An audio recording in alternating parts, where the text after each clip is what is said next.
Hello, it's Mary Beth Shaw. Welcome to Almost Live. And today it's going to be kind of a mad scientist almost live because I've got an idea and I'm dying to try it. So I thought I'm going to just turn the camera on and see what comes up.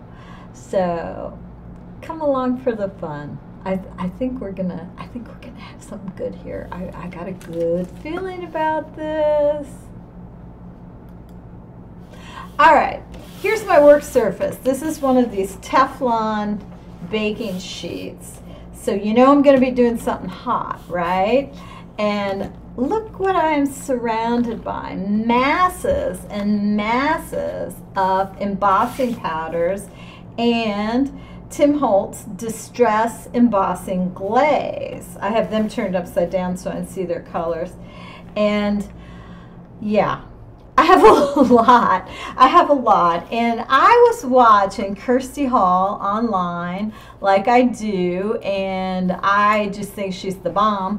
She and I need to meet one of these days because we are both experimenting type people. Like, we are both mad scientists. So I'll show you what I'm thinking. She's playing with embossing like directly to paper, splatter embossing, and a bunch of stuff. And we'll put a link to her Instagram because you'll probably want to go over there and check her out. And anyway, in the meantime, let me tell you my idea. She started out making some embossing skins, and they're just pretty random. And I, of course, am all about shapes right now, and I got to thinking, I wonder if I could make some embossed shapes that are skins, right? So here I am, and I've got 3 stencils. These two are mine, and then this is a Ray Missigman that I thought might really lend themselves to shapes. So I want to try to make some embossed skin shapes. We got to think of a good word for these. And I'm going to do them a couple different ways, and we'll see what turns out. And then I'm going to get some art out, and we'll see how they look. And I can't wait to start. All right, first of all, if you are new to embossing, typically people use an embossing stamp pad, and they use the ink from the stamp pad, which is clear, and then they sprinkle the embossing powder on top, and then they heat it using a heat gun. And it makes a raised, glossy, embossed, image. And it's cool. It's super cool. Well, you may or may not know, you can also emboss different things. It doesn't have to be an embossing ink. This is a heavy gel gloss by Golden. And so I'm going to try this. And then I'm also going to try some other things. So I'm using a palette knife, and I'm just bringing this right across a part of the stencil because I just want to make a shape. My idea with these skins is that I make them a little thicker, right? Because if it's a skin, you're not going to be able to pull it off the substrate, which in this case it's that Teflon. I want to be able to pick these up, move them around, actually play with them, okay? And so there is heavy gel gloss. I have exceeded the stencil limit over here, so I'm going to pull this up. Okay. So that's a pretty finely it's pretty fine and pretty much a good shape on there. I'm going to get a baby wipe and wipe off the stencil because if it dries down on here, it just gets kind of cruddy. It's the one time I do like to wipe off the stencil for sure. Now that'll sit there in a semi-wet state for a bit, so I'm going to just let that do that. Now I'm going to get the watermark stamp pad, and I'm going to go ahead and stamp this right here.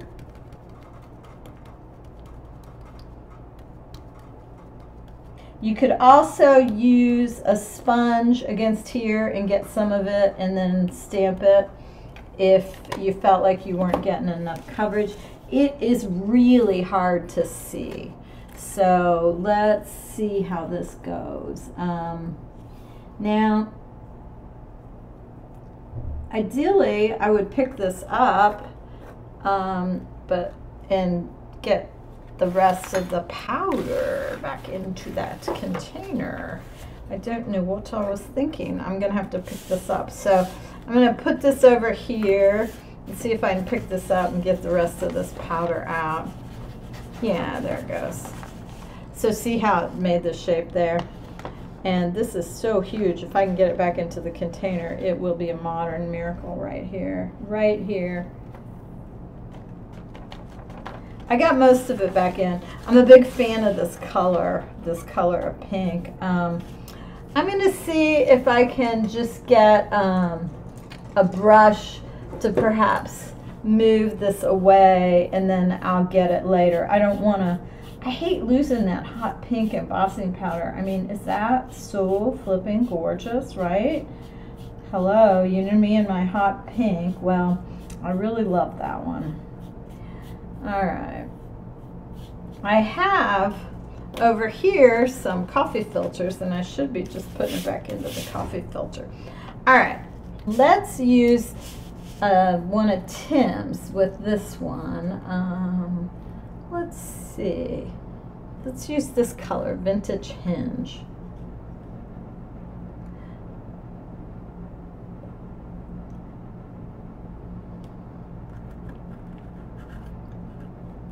These containers are pretty small, so I'm going to get the little coffee filter out and shake this into the coffee filter.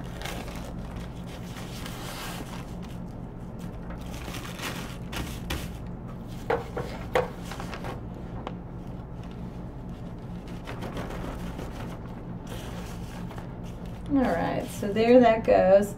And I still got a little bit of a not real pristine edge. I don't know how much it bugs me, but I'm going to move it anyway. All right, so here's this. All right, I am going to emboss these with the heat gun now and see how they turn out. I'm going to use the lower setting because this is an intense heat gun. Here we've zoomed in a little bit more.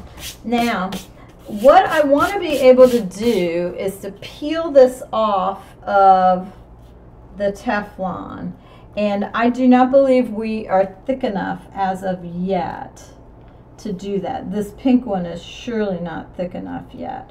So what we're going to have to do is put another round of the embossing ink on here, and then we'll try to lift it up. Now this is the one that is out of the heavy gel medium, and we may be able to lift this up. It's still a little warm, so, and it's not quite rigid enough. I would like for it to be more rigid. Here's what happened is it dried and embossed the ink on top, but the underneath is still wet. So I'm going to just leave that sit there for a moment, and let's concentrate on this for right now. Okay, so how do we get the second layer on? Well, we have a couple options. We could go back and do another layer of exactly what we did. Put the stencil down and just press over top of it with that ink pad. Or we could use one of our other delivery systems regarding the ink, which would be like a pen. You can get these distress embossing pens, so we could use something like that. Or there are these little roller balls that you can use.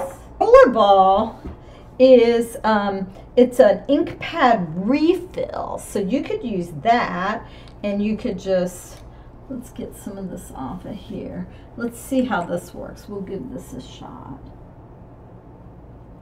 It's hard to tell if it is coming off. I just did it on my hand, and it is coming off for sure.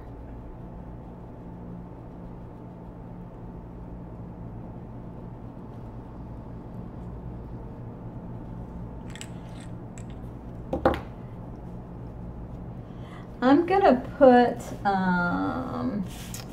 let's mix up some color here. I'm gonna put a little bit of this yellow on it to mix in with this hot pink, because I think that might be pretty.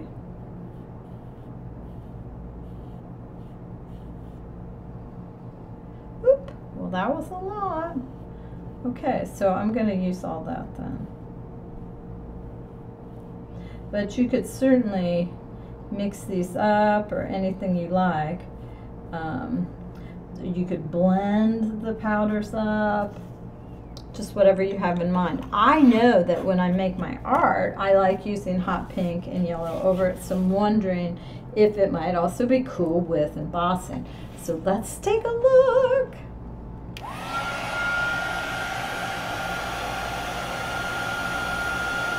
Well, that's actually kind of cool. It's super pretty. Super pretty. These are very, very hot right after you emboss them, so I don't want anybody to get hurt, all right? Note to self, very hot. Your heat gun is very hot. It's all very hot, so be careful. Tim's containers say on the back of them that, let me find one I can read better. It says, apply distress ink, oxide, or embossing ink to surface. So, oxide. Sprinkle this and then heat it. So, I'm going to try using some of the oxide on here. I've never done this. I'm curious what it's going to do. And I'm just going to apply it with a brush. Oh, look, it's so glossy on the top. It's totally beating up. Like you can't even really get it to lay down on there. I thought if I use this liquid, it might be a little bit thicker than using the ink pad. Okay. So that isn't really doing what I was hoping that would do. Let's leave it like this, and then I'm gonna put one of Tim's glazing colors over it, and we will take a look. Let's use a, this is Crackling Campfire. I'm trying to develop, you know what, let's use a hickory smoke. I don't know what colors, I can't remember how sheer the glaze is. Okay, let's see if we can move this around and get it to sit on here.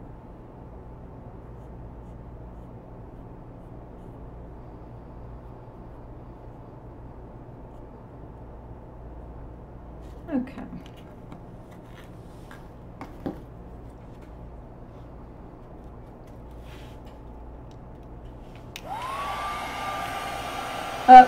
You can tell instantly the paint evaporated because the powder just took off.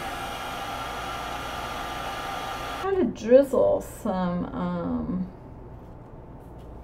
powders in there and see what happens.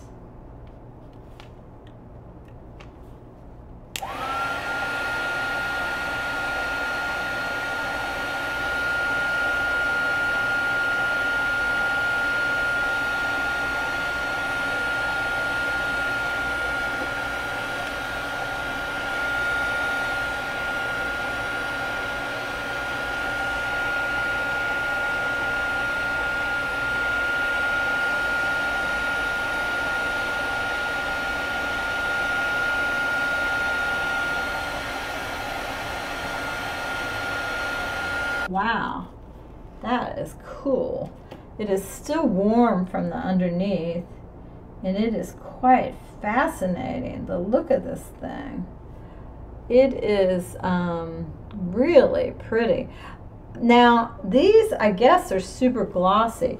You know, Seth Apter has some that are called baked velvet, and they dry down to a non-glossy. So let's see.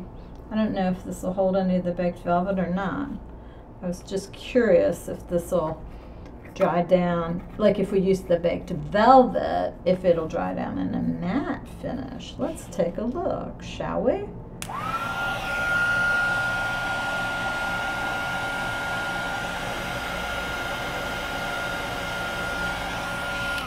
Well, that was not good because it just totally took off because it was dry even though it looked glossy.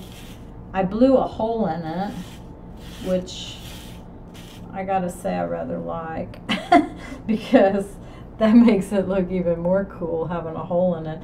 It blew some holes in the other too. That is pretty cool. All right, so let's see about this. I have another idea.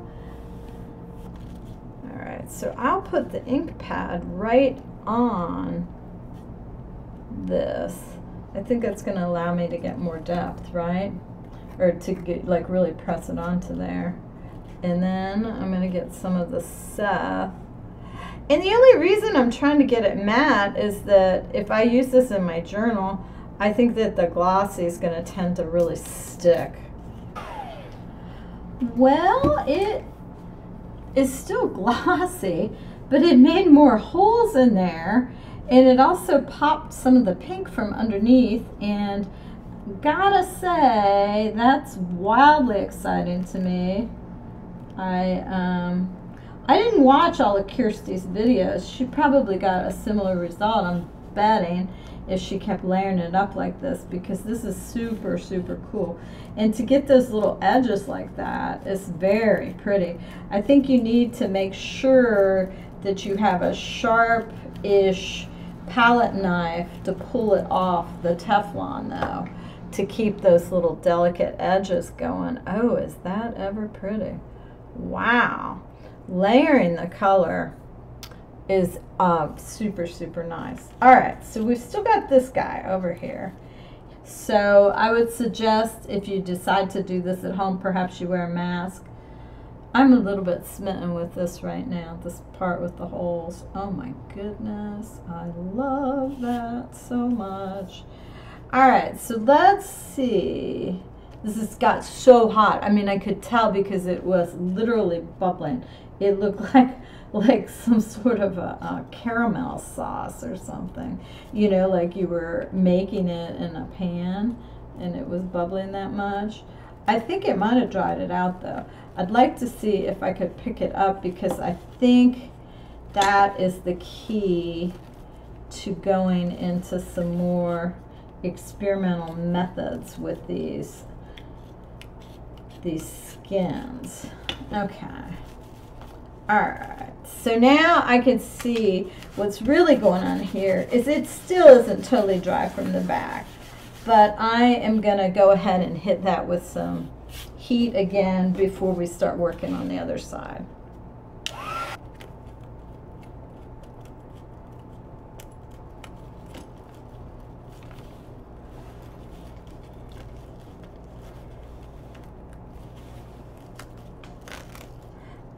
So I finally got it off of there. It's, boy, this isn't very pretty. And it is completely baked onto my Teflon baking sheet, which I didn't think stuff was supposed to be able to bake on it. I mean, I thought that was the point of having a Teflon baking sheet. What do I know? All right, so I got an idea. I'm going to use Distress Oxide ink, and I'm going to press this into it. I really like this mahogany color. I think this will be so complementary to what we have going here. So there's that. Now, the only thing is this Distress Oxide, it's usually activated with water, which is what makes it so cool. And that isn't going to happen here. So hopefully it'll still look cool. I think it probably will. And then I'm going to put some Vintage Photo on top of that. Hopefully it'll grab onto that ink.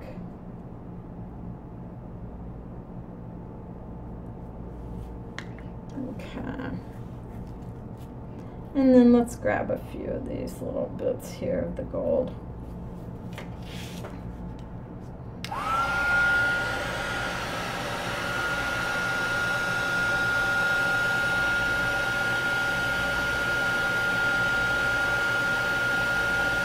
Now this is interesting. If you use your palette knife, you could actually make some more sculptural parts with this, or do some folded areas. Look how you can push it around and get different results. It's kind of interesting, right?